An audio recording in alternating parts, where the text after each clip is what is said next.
Okay, ladies and gentlemen, we are back from our commercial break, if you will. We're going to move on to round two here. This category is called First Impressions of Week 6. Now, this is sort of a fastest finger category. I am going to do a voice impression describing a football player currently playing in the NFL. And you guys will buzz in, let me know, wave wildly at the camera. If you're Evan, just yell out in terror when you want me to stop because you know the answer. If you do any of those things, I will stop. There's no penalty for a wrong answer, but once you are wrong, you cannot guess again, so take your time. The first person to click in and correctly name the player I'm talking about does receive $40 per instance. All right. Any questions before we go? All right, here we go. Player number 1. Guess who? You like popsicles? Well, then you gotta come on down to where I play football, 'cause I got a whole freezer full of popsicles. I'm on a 1-year contract, but when I get paid next year, I'm getting a car tricked out to look like an ice cream truck with colorful pictures, and it plays a tune. Da da da da da da da da da da da da da da da da. Oh.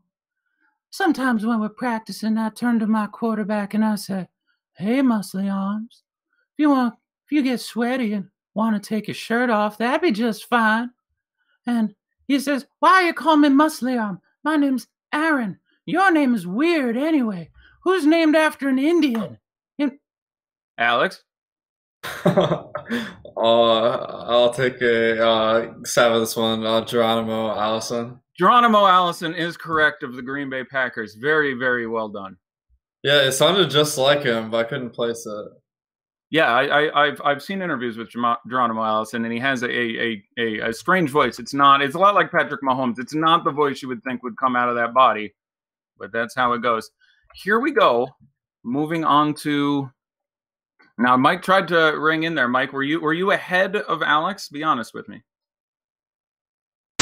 I think I got it right after he did.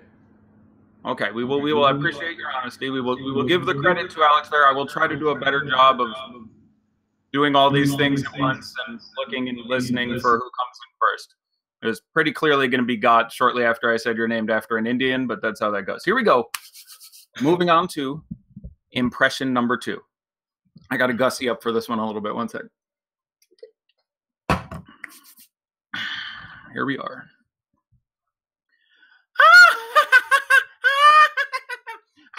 Elmo lost to run the ball. Last week, I got 3 touches, but I only ran for 2 yards. But the week before that, I got the ball 3 times, and I was running. Touchdown! Yeah! Carlos Hyde. Carlos Hyde is incorrect. Evan, you're also in. Mike, or is that Mike? No. Carlos Hyde is correct. Carlos Hyde is not correct. Yes, it is. Oh my God, it's Nick Chubb. Sorry. Dude, Evan. I was the about to worst say. contestant ever, Evan. Yes, it was. Give this to Awesemo. I got Nick Chubb. I think, Mike, you were in next. I think you had that. Did you, Mike? Give me a thumbs up if you're sure you had that. Were you going to say Nick Chubb before he said Oh, yeah. Yeah, I'm a Browns fan. I knew it was Nick Chubb. Okay, yeah, you and I are both in Ohio. So I'm giving the win to Mike there. Evan, I'm wagging my finger at you in a disapproving way. Don't do that. Naughty. You're costing charity, Evan. Kids are not going to eat because you can't follow the rules. Okay. All right, third and final impression before my vocal cords give out. Here we go. Hold on, I got to get the screens right so I can both read my little script here and see when you guys click in. This is getting much more complicated than it was supposed to be. All right, we got that. We put that there so we can do a little bit of this. All right, first show things we're figuring out here. Here we go. Looking? Found someone you have, Roster me in PPR, you should, or I will help you not. Coming off the bye, I am. Judge me by my size, do you? And well, you should not. For my ally is Mitch Trubisky. And Alex, I believe that is. I'll go with Tariq Cohen. Tariq Cohen is correct. I'm confirming. Yes, he did manage to get in there just a hair first. So Alex manages to save $40 of his money, and I had all kinds of, like, I didn't know how quick you guys were going to be, so I have pages of, like, when 23 years old you reach, look so good you will not, and various things until somebody got Tariq Cohen first there. So does he actually talk like Yoda? Is that the deal? I don't know. He's a little guy, so you would think he might talk like Elmo. Who knows? Oh, it was Elmo. Oh, okay, my bad. I was Elmo was the. Oh my god! If that wasn't recognizable as Elmo, I have to work on my impressions. Okay, here we go. Moving on to round number 3. This is a simple one here. No more having to buzz in. Simply answer questions as they are put to you. We're going to start with you first here, Awesemo. This category is titled Arrests, Children, or Pro Bowls. Now, I'm going to name an NFL player, and you have to tell me what they have the most of. Arrests, children, or Pro Bowl selections. Okay? Here you go. First one for you, Alex. Phillip Rivers. Does Phillip Rivers have more arrests, children, or Pro Bowl selections? Wow, this one, I feel like this is a dead giveaway. I mean, he's got like a huge family, if I recall right, so I'll go with children. Children is correct. That was sort of a giveaway. He has 8 children. Last year, this would have been a tie, because last year he had 7 Pro Bowl selections and 8 children, but he got another child before he got another Pro Bowl selection. So absolutely correct there, Alex. You are on the board there. We will now send one over to Mike. Mike, same exact thing. I need you to tell me the most arrests, children, or Pro Bowls. Albert Hainsworth.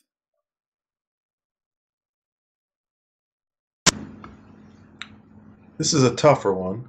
Yes. I picked the starting people at random per category, and then I'm just reading down a list. So yes, you got the toughest one here. Bad luck. I don't recall him being arrested, but I could be wrong on that. I'll go with Pro Bowls. Oh, I'm sorry. It's children. Now, we can't be certain if it's 6 or 7 with the children, but it's 6 or 7 kids. At least 4 arrests and only 2 Pro Bowls. His motivation was always suspect. As far as playing football goes, with the children, he apparently was somewhat more motivated. We're coming to you now, Evan. Here we are, Evan. Your guy. I need to know the most arrests, children, or Pro Bowls. Ray Lewis. Oh, definitely Pro Bowls. Yes, that's you. Also got the easy one. Really screwed Mike on that category. 13 Pro Bowls, 6 children. Yeah, I'm sorry, Mike. And only 1 arrest. I think it was like a minor traffic violation or something. I can't remember what Ray Lewis got arrested for. Now we're going to move on to the flip side, the same category, but I need you to tell me what's the least, okay? Which is the least? I'm going to run it right back at you, Evan. Here we go. Which is the least arrests, children, or Pro Bowls for Seabass, Sebastian Janikowski? Does he have the fewest arrests, children, or Pro Bowls?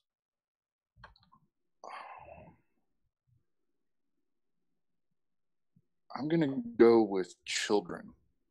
Oh, I'm so sorry. He has 3 children.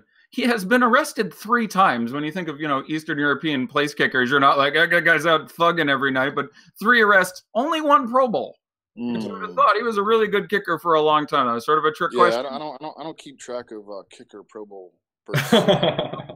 That's everyone has soft spots in their game. Now you have some time to work on that one. We'll go ahead and send it back to Awesemo for question number 2 in the category. Again, the least arrests, children, or Pro Bowls. Antonio Cromartie. Well, I will go with. I'm just taking a wild stab here. I will go with arrests. Arrest is correct. He has either 0 or 1 arrest. There are varying reports as to whether or not the failed child support payments involved him being actually arrested or just spoken to by police. But that would only be 1. He managed to make 4 Pro Bowls and, of course, 13 children. Antonio Cromartie, very, very productive in the bedroom. Last one coming to you here, Mike. You get a chance here to pick up some cash here. Here we go. Your NFL player is Adam Pac-Man Jones. Does he have the fewest arrests, children, or Pro Bowls? I'm going to go with Pro Bowls for him. You got it. He has only 1 Pro Bowl appearance. That's absolutely correct.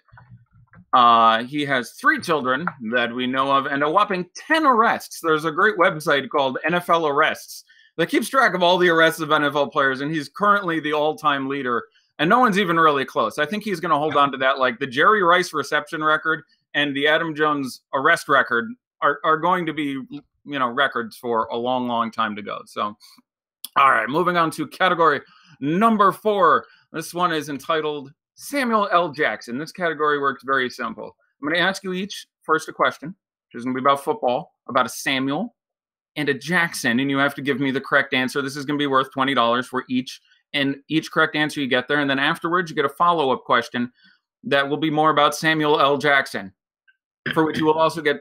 Now, this one is going to be tricky, and I'll explain it more when we get to it, but I'm going to read you a line from a film that is the first spoken line by Samuel L. Jackson in that film. If you can immediately get the name of the movie with no further hints, you get $30, okay? If you need a hint, you get $20. If you want another hint, I'll give you that, and you get $10 if you get it right. If you don't get it after 2 hints, I will be suspect of you as a cinema watcher and a human being, really, going forward. So here we go. I'm going to start with you, Mike. Here we go. Your question.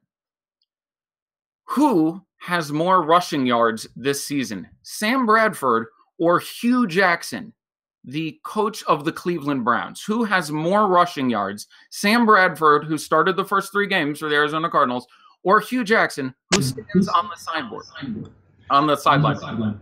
Well, I'm assuming they're not tied, so I'll go with Sam Bradford. Sam Bradford is correct. I was hoping I could get you with my clever guys there and with kneel downs and snacks. Negative, yeah, no, he was not negative yards. He did rush 2 times for 7 yards. So Sam Bradford was correct. Very well done. Let's go on to Evan with the next category. Okay, Evan. Talking about Deshaun Jackson and Sammy Watkins. According to the NFL's Next Gen stats, these players are tied for about 15th in the league with a very impressive 7.1 yards after the catch. Now, this weekend, I will give you $20 if you take Deshaun Jackson, or I will give you $30 if you take Sammy Watkins if you're right. Who do you think is going to score more DraftKings points this weekend, Deshaun Jackson or Sammy Watkins? But I'm giving you 50% more cash if you go with Sammy. Then I'm taking Sammy. He's going with Sammy. I think that's the right call. I think it's slightly less than 60-40. If you look at any of the advanced statistics, clearly both some burners who can do a lot, and Deshaun Jackson is doing a little more and has probably a slightly better matchup, although I do think, obviously, the Chiefs portend a great upside against the Pats this weekend. But Evan has taken that. He is going with Sammy, and we will find out if you pick up that cash later tomorrow night. All right. I forgot to give the first follow-up question to Mike. So I'm going to go with Mike. I'm going to give you your follow-up question. I apologize for not getting that there. Here we go. This is the way it's going to work. I'm going to read you a line. This is the first line spoken in a film by Samuel L. Jackson. Okay. You then have to give me the film right away if you can. If not, I will levy hints for $10 a piece as you request them. Here we go. A reminder, the boat to the mainland will be leaving at 1900 hours. All personnel, please be at the dock no later than 1845. No exceptions.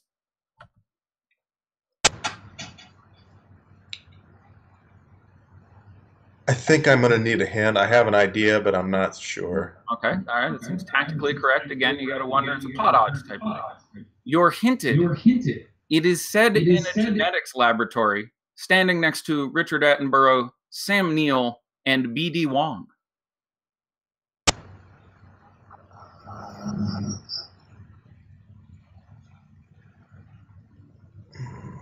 I wish I was more of a cinema guy. It's okay. Another hint. Yes, I think so. All right. The name of his character in this film is Mr. Arnold.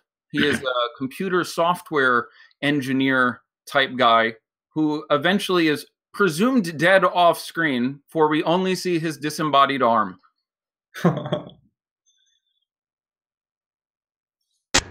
I've never seen it, and I don't know. I bet you have seen it. The correct answer was Jurassic Park. Oh, okay. I saw it 25 years ago or whatever. Yeah, exactly. No, we're going deep. These are we're going. We're getting some good movies here. All right, Mike, you are publicly shamed. Let's move on to Alex Awesemo. Your turn here. Again, this is your follow-up for you. I've already answered your Samuel Jackson football question. But I think it's Evan, right? Because I haven't done the first question. Well, no, I haven't given you your follow-up, though. I'm catching up. Then I'll give Evan his football question and his I gave you. Didn't I give you your? Evan was the one that got the football question already. Oh, okay, so I've totally confused. Right, I gave Evan, Deshaun, and Sammy. Now I got it. Okay. All right, Evan, your follow-up question. Thank you, Awesemo, for correcting me here. It's tired, and I'm in searing pain in my vocal cords. Here we go, Evan. This is I'm going to give you the tough one here. You ready? This is tough. I'm going to give you a little bonus hint before we start. This is said. It is the first line spoken by him. It is also the first line of the entire film. Here we go. The line is, "You got room for one more?"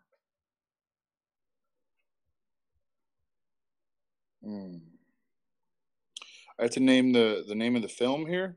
Name of the film.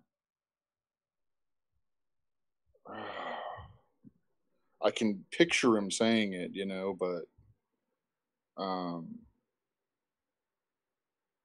don't know. I feel like he said it when I don't know. I don't know. Sorry. All right, moving on to your first hint then. He is standing on a snowy road in the midst of winter in post-Civil War Wyoming. Yeah. He's a superhero here. I think. Can you confirm or deny? I can deny that he is a superhero. It is set in the 1870s in Wyoming in the winter. Which I guess there could have been superheroes in antebellum Wyoming, but to my knowledge, he was not. I don't know. All right, final hint. The film was directed by Quentin Tarantino, came out in recent years, and features an extended scene where Samuel L. Jackson's character receives deep throat fellatio by a son of a white Confederate general. That's probably the only film in which that has happened. I'm willing to wait. God. I mean, I now I really don't know. Awesemo for the steal. Oh man, I can't remember the name of it. Mike, do you know it? Is it The Hateful Eight? It is The Hateful Eight. Very good. Again, this is apparently I went too deep into the vault. All right, final questions here. Again, first football for you.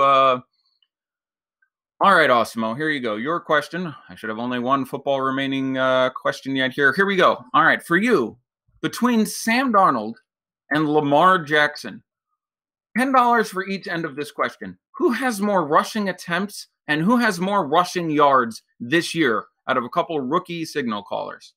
Ooh, that's tough. I feel like Darnold probably in both categories. Oh, I'm so sorry. It's Lamar Jackson in both categories. Sam Darnold has a massive 13 attempts for 13 yards, while Lamar Jackson has 16 carries for 72 yards. So double failure for you, but a chance to follow up with what's my favorite of the Samuel L. Jackson films. You haven't watched enough of my older shows in Periscope, so you won't know my affinity for this particular film. But this is his first line in the movie. All right, everybody shut up and do what I say. Get the money out. Stay cool and nobody sorry? Oh, sorry. You can finish the line. Oh, okay. Stay cool and nobody gets hurt. Take the money out. All of it. Don't stall me, fat boy. Let's go. Come on, you're wasting my time now. Anybody move, I'll blow your fucking head off.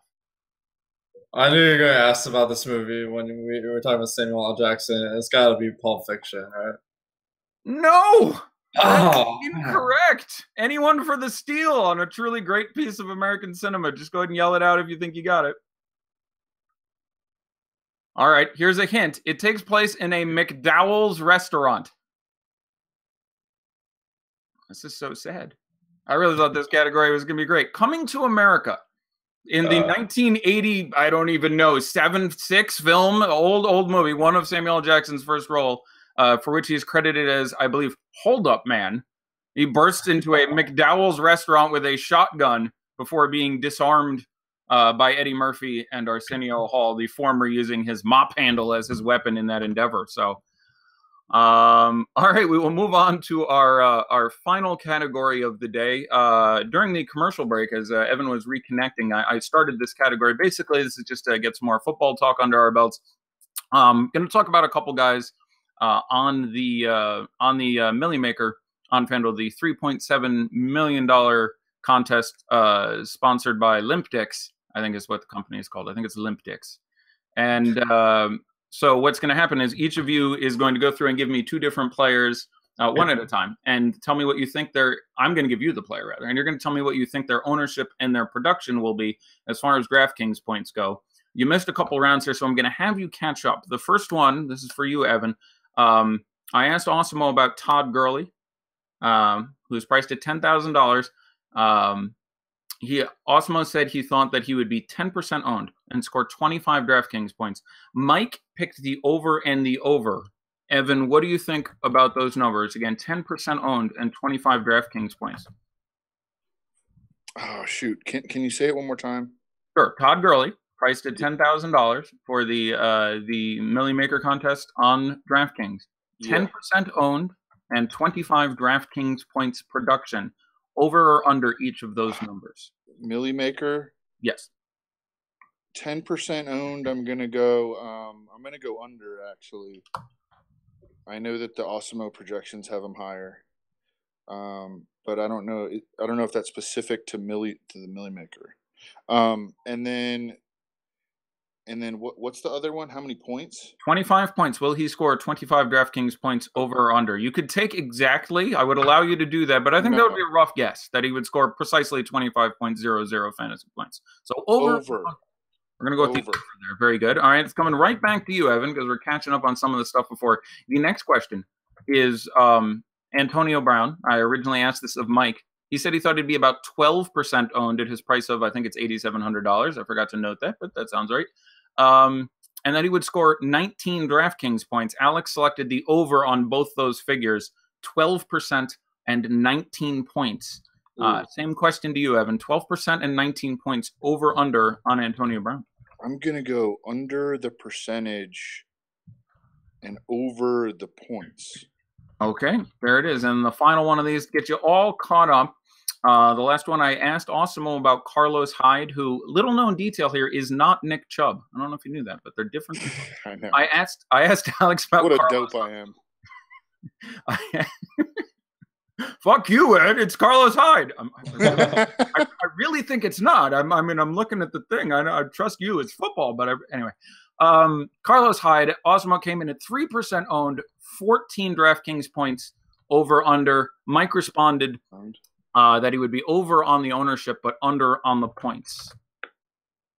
Yeah, definitely over on the ownership. And then what is the points? 14. Over both. All right. There we go. Now we will come to you, Evan. You actually get a player to just pick these numbers yourself, just whatever you feel makes sense. So, again, in the Millie Maker tournament, tell me what you think about the ownership and the production will be for the Red Rocket himself, Andy Dalton, at home with Pittsburgh coming to town. Ownership and production. Okay, I will go with 8% owned and 19.5 points. All right, I think those are very good guesses. That's in my uninformed opinion about where I would have come down on him. Let's go ahead and go to Mike first. Mike, what do you? You're like, oh, thanks. It means a lot coming from you, asshole. Mike, what do you think about those numbers? 8% owned and 19.5 points. I'm going to go slightly under on the ownership. I was thinking more like 7, so it's probably going to be pretty close there. And since the Steelers' defense blows, I'm going to go over on the points. All right, and Alex, same question to you. 8% owned, 19.5 points. I have to agree with Mike here. I'm going under 8%. I just think too many people are going to be on Jameis Winston, Matt Ryan, and then Sear the quarterback. So I think he's gonna get over 19.5. All right, Mike, I'm going to come back to you and give you another player. I want to get your take on exactly how they will do. Why don't you tell me what you think is going to be the ownership and projection of Ezekiel Elliott at home against Jacksonville?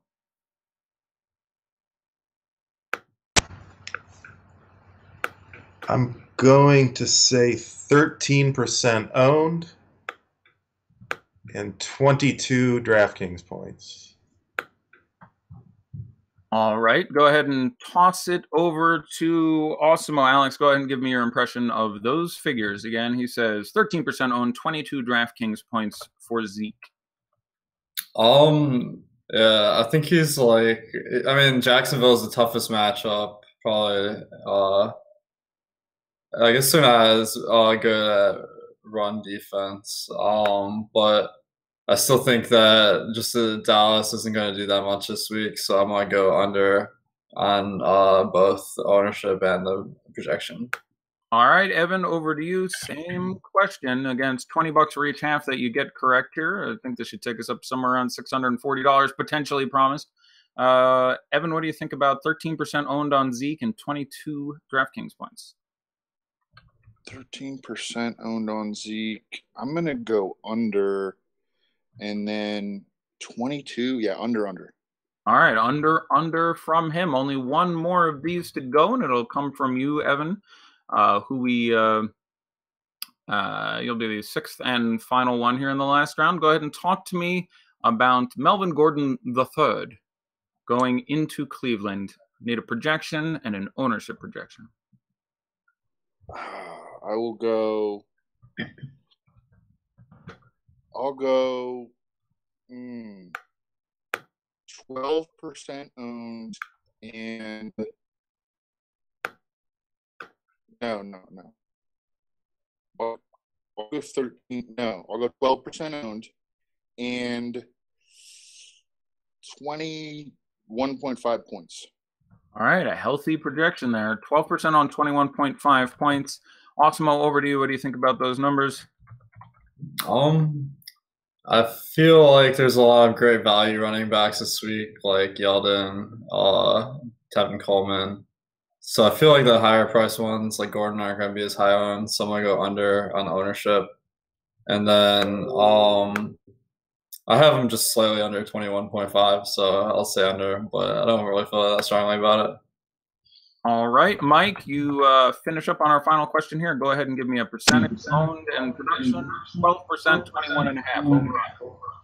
Definitely under on the ownership. I think he comes in under 10. That's pretty close on points, but I'm going to hope that they go a little more to Eckler, and I'll go under on points too. All right, ladies and gentlemen, well, there you have it. That is the end of our show for today. Thanks for sticking with us through technical difficulties. For those of you who didn't see the first part of the show, go ahead and make sure you find that, or maybe we'll seam them together in some flawless way. I want to thank again Mike for stopping by from the chat and according himself so well. Evan for stopping by and doing double duty on 2 shows today and giving us his takes, trying to make some money for charity, and Alex, of course, for, again, being founder of The Feast. So on behalf of our 3 contestants, I am Fast Eddie Fear. See you soon.